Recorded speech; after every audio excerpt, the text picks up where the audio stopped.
Olá, meu amigo, minha amiga, seja bem-vindo, seja muito bem-vinda ao canal Felipe Brito Oficial. E hoje eu trouxe meu amigo Thiago Parigiani.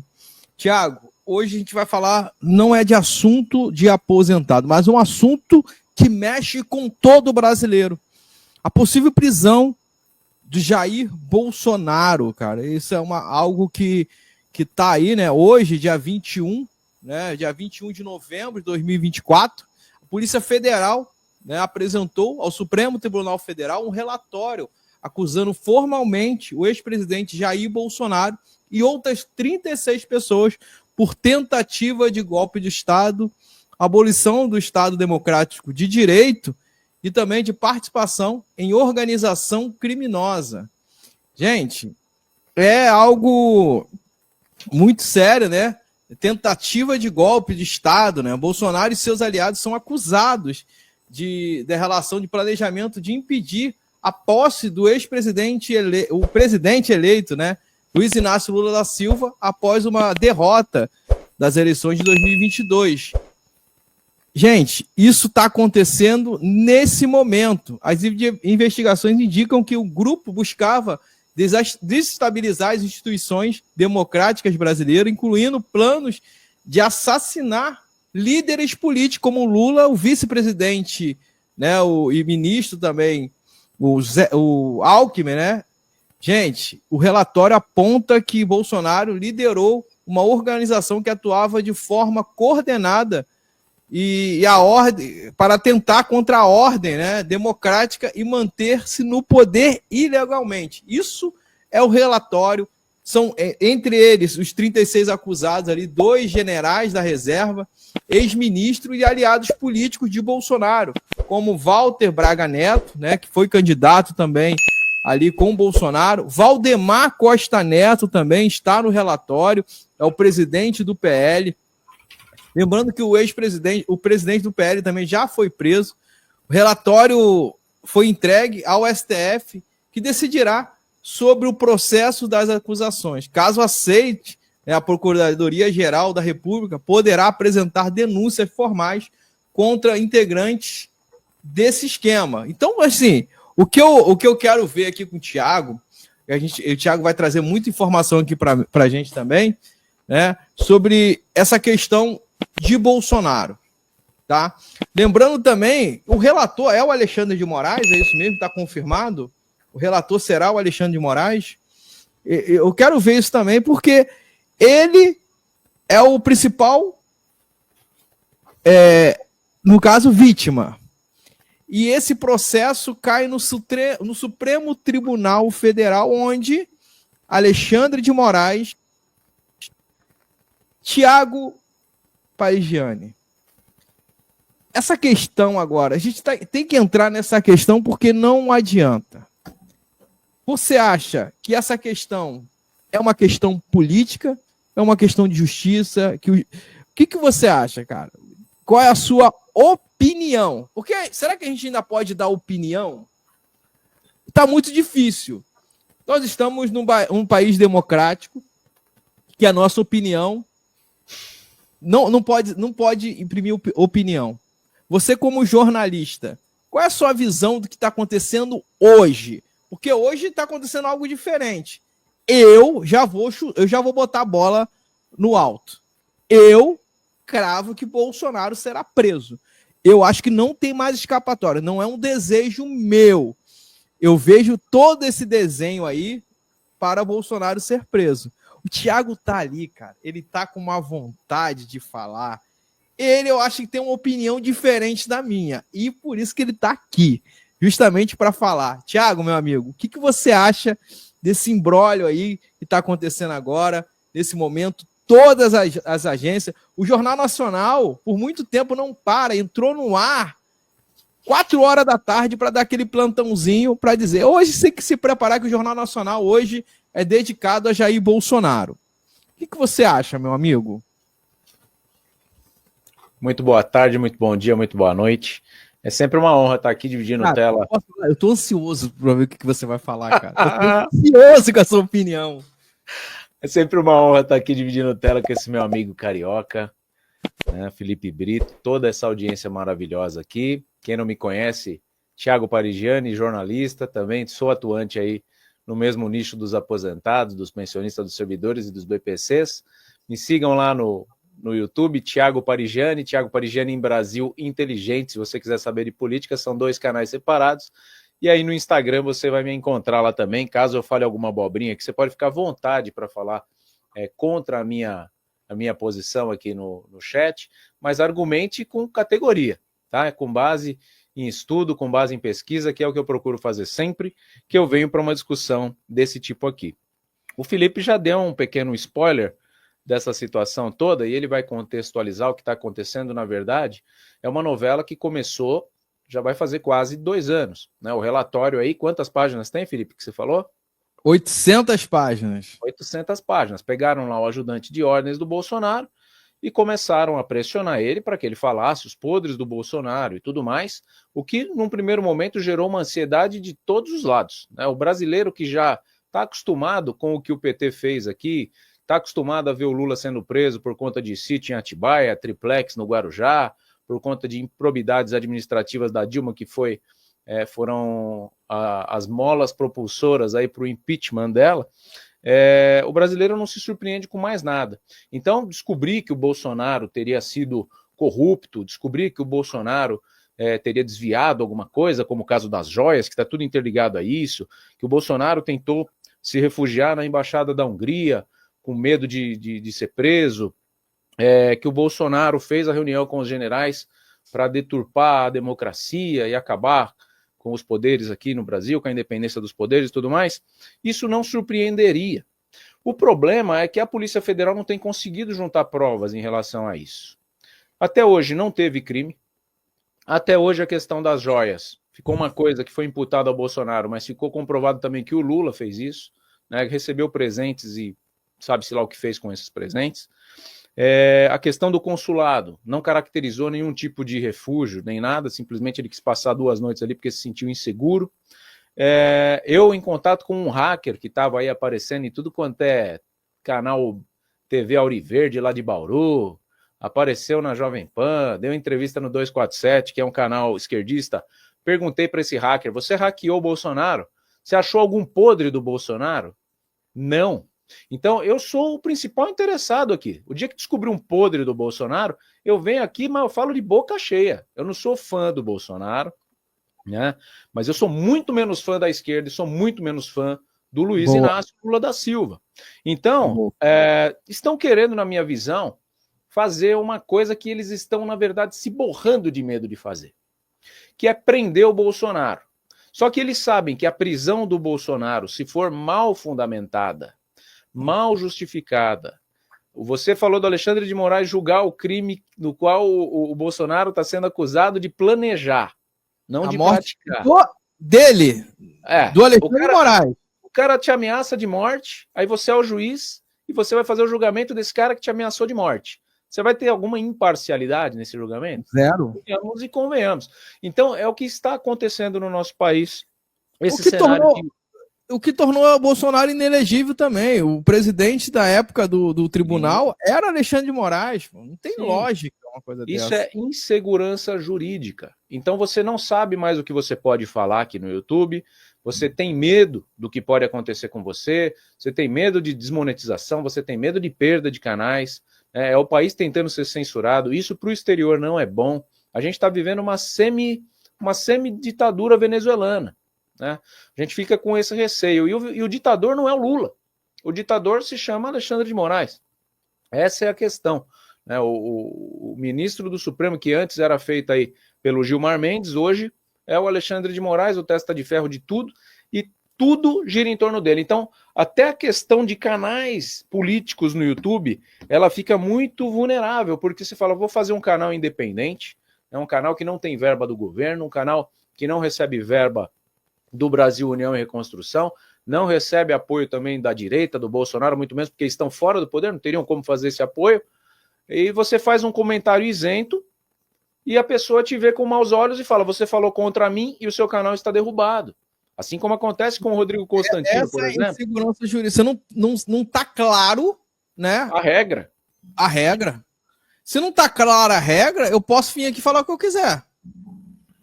Né? Eu acho assim, o que não pode no mundo real também não pode no virtual.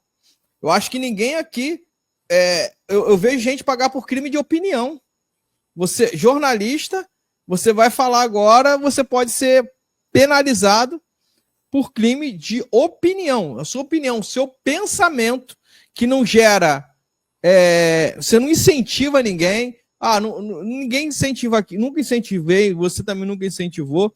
Porque nós somos um canal independente mesmo, não temos rabo preso com Bolsonaro. Inclusive, já criticamos várias vezes, inclusive no governo todo Bolsonaro, desde quando começou meu canal, o seu canal também, a gente sempre criticando a falta de sensibilidade na questão dos aposentados e pensionistas, a gente sempre criticou. Só que o que a gente quer é justiça. Porque, gente, quem está comemorando aí a possível prisão do Bolsonaro, lembre-se que pode ser com você daqui a pouco. O que a gente tem que se atentar é isso. Pode ser comigo, pode ser com você, pode ser com você que é da esquerda. Sabe por quê? O judiciário está tomando conta de tudo. Você acha que o Alexandre de Moraes vai ficar batendo continência pro Lula até quando? Até o momento que desagradar. Aí você que está aí, que é da esquerda, o que nós temos que ver, você que é de esquerda, você que é anti-Bolsonaro, né? Que você que não tem...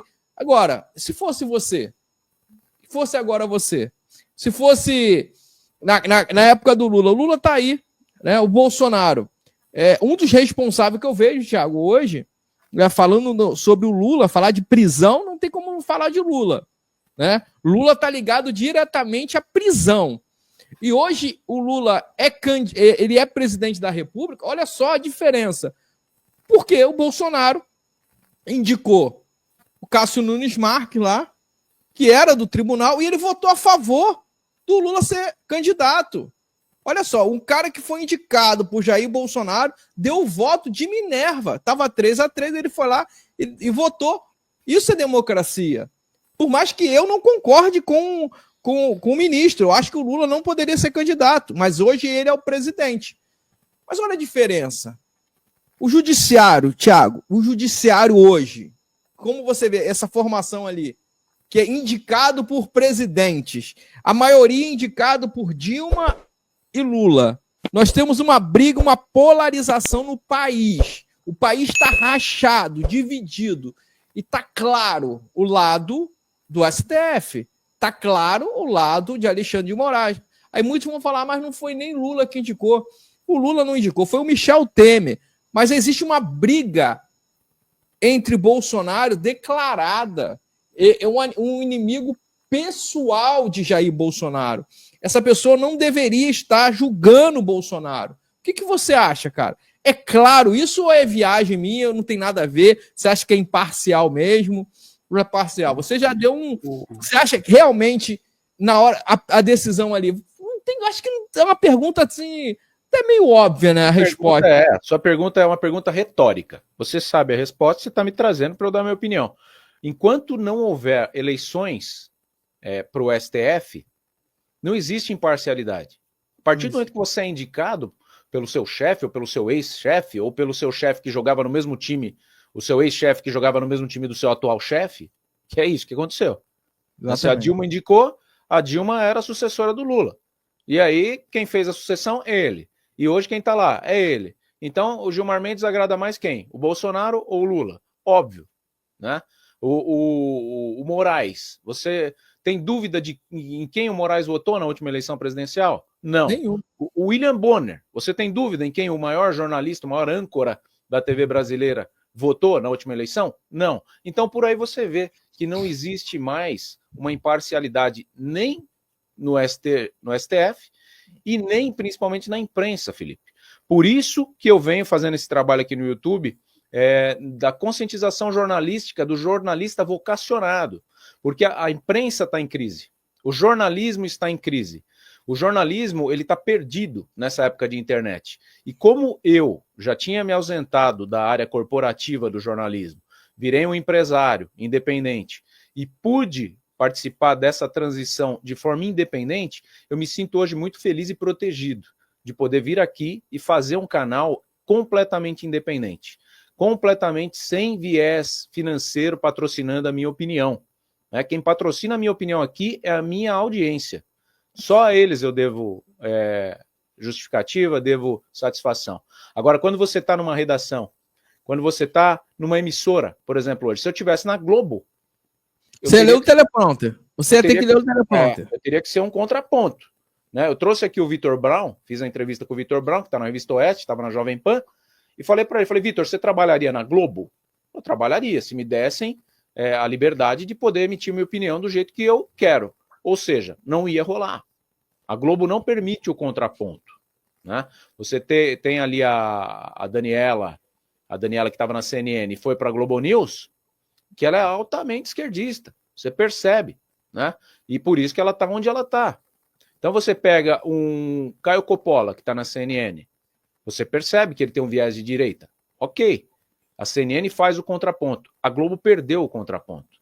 Então o Jornal Nacional, o Bonner e a Renata Vasconcelos, não sei lá, eles não têm divergência ali. Está tudo muito bem alinhado. E a Globo não é esquerda. O que mais me irrita é isso.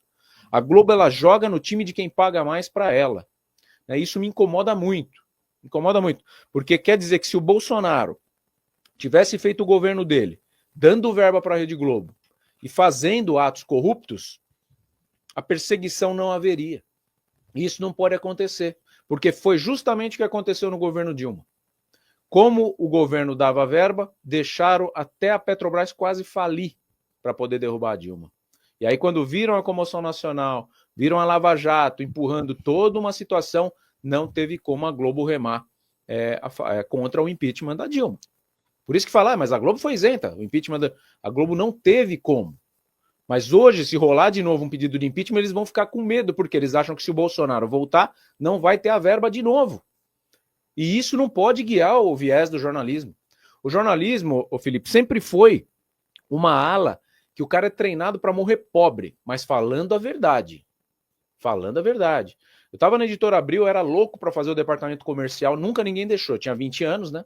Estava lá com 23 anos, vendo a revista Ação Games falir, né? Revista de videogame, e eu tinha contatos do ramo alimentício e tudo mais. Eu falei, olha, deixa eu tentar vender um patrocínio. Não, você não pode, você é jornalista. Tá, mas a revista vai quebrar. Não, você não pode. Se você vender o comercial lá para Seven Boys, a sua opinião aqui na revista de game vai ficar tendenciosa. Vai ficar tendenciosa a falar o quê? Para comer pão? Agora, ficar tendencioso a falar que tem que votar no A ou B para mudar o sistema do país, tudo bem?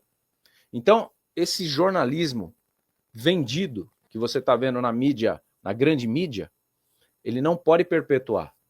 E não é porque o YouTube está aqui também que é o senhor da razão, não. Porque o YouTube tem outro problema, que são os pseudo-jornalistas, os caras que acham que podem vir aqui falar o que quiser porque não tem custo de reputação. O que é custo de reputação?